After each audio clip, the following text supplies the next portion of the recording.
Ready start. वर्तमान परिदृश्य में हम जिस माहौल में जी रहे हैं, क्या कभी हमने उस स्थिति का आकलन किया है कि हमारी जीवन शैली कितनी सही है, कितनी गलत? सच यह है कि आज मनुष्य दिखावे की संस्कृति में जी रहा है, जिसके कारण वह परेशान है। दिखावे की इस संस्कृति ने समाज के विभिन्न वर्गों के बीच दूरियां बढ़ा दी हैं। यह संस्कृति मनुष्य में सुख की प्रवृत्ति को बढ़ावा दे रही है। हमें इस पर नियंत्रण करना चाहिए। सामाजिक मर्यादाओं और नैतिकता का पक्षधर होना किसी भी न्यायपूर्ण व्यक्ति के लिए सहज होगा। हम सब चाहेंगे कि लोग सदाचारी और नैतिक बने, ताकि लोगों में परस्पर प्रेम, भाईचारा और अन्य सामाजिक सरोकार बढ़े। लेकिन उपभोक्तावादी संस्कृति इस सब के विपरीत चलती है। वह भोग को बढ़ावा देती है, जिसके कारण नैतिकता और मर्यादा का विनाश होता है। इससे प्रभावी होकर मनुष्य स्वार्थ केंद्रित होता जा रहा है। भविष्य के लिए यह एक बड़ी चुनौती है, क्योंकि यह बदलाव हमें सामाजिक पतन की ओर अग्रसर कर रहा है।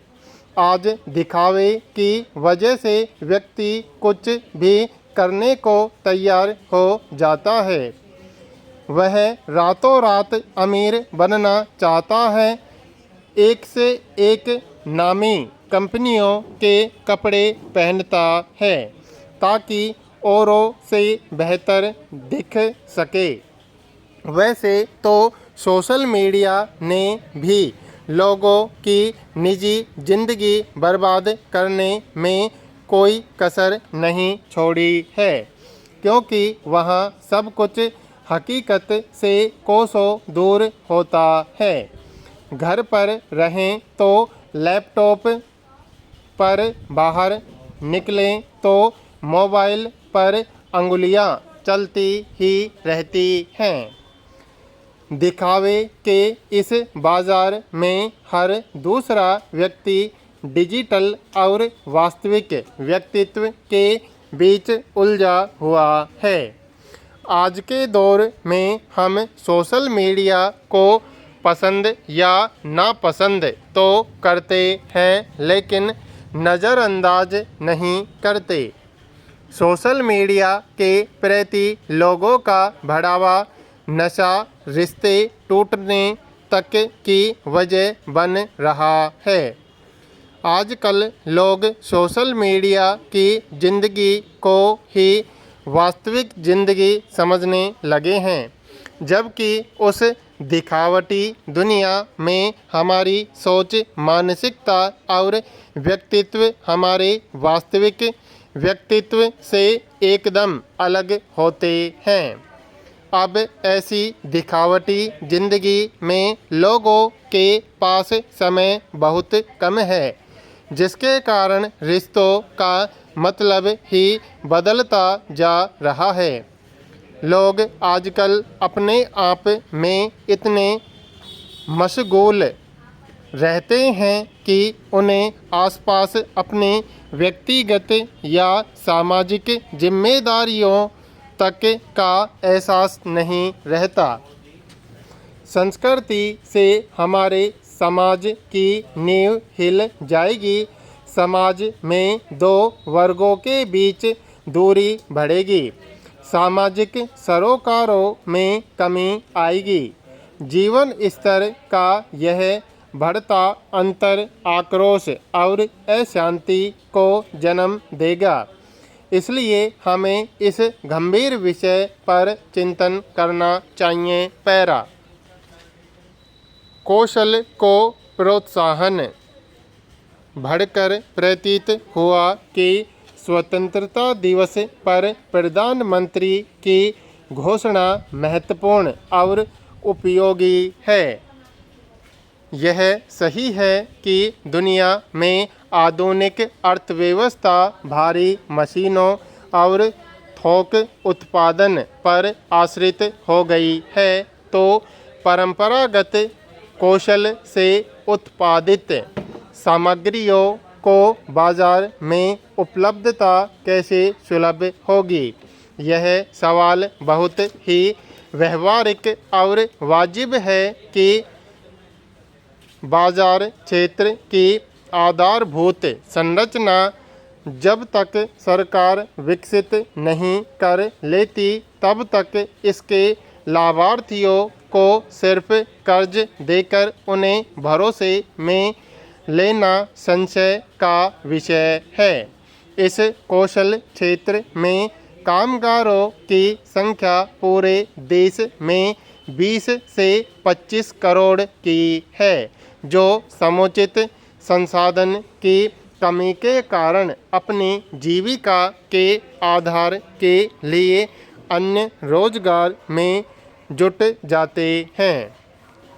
यह हकीकत है कि बड़ी संख्या में परंपरागत हुनर के जानकार लोग हर साल दुबई और अन्य मध्य पूर्व के देशों में के लिए जाते हैं।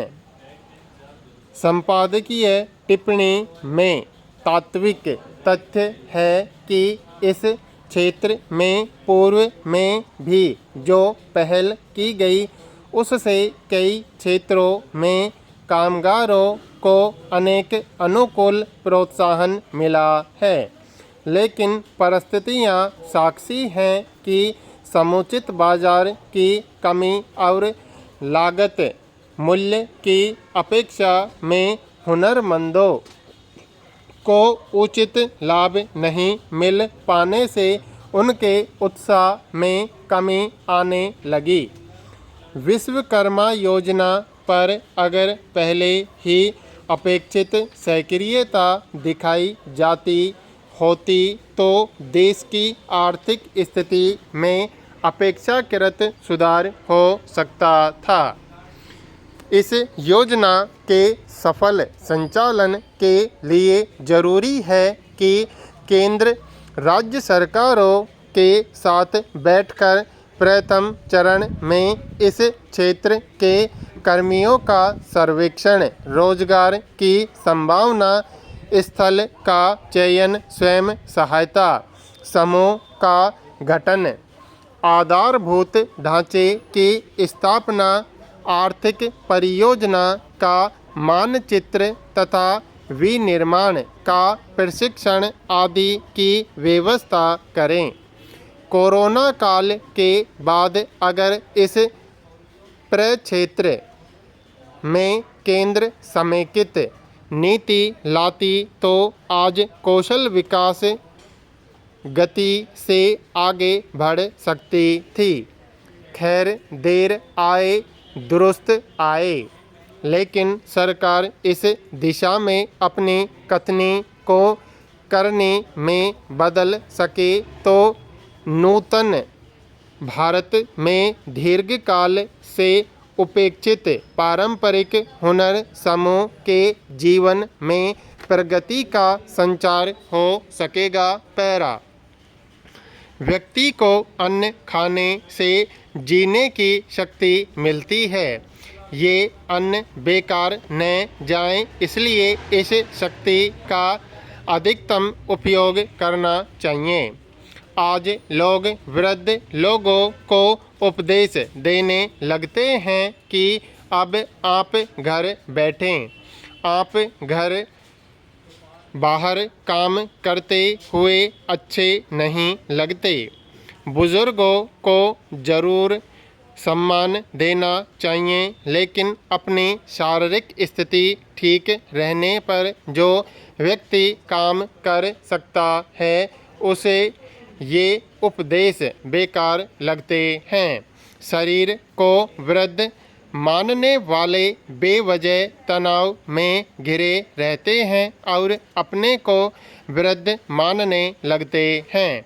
यह दयनीय स्थिति है। आदमी को शारीरिक रूप से अपने भीतर सक्रियता बनाए रखना चाहिए।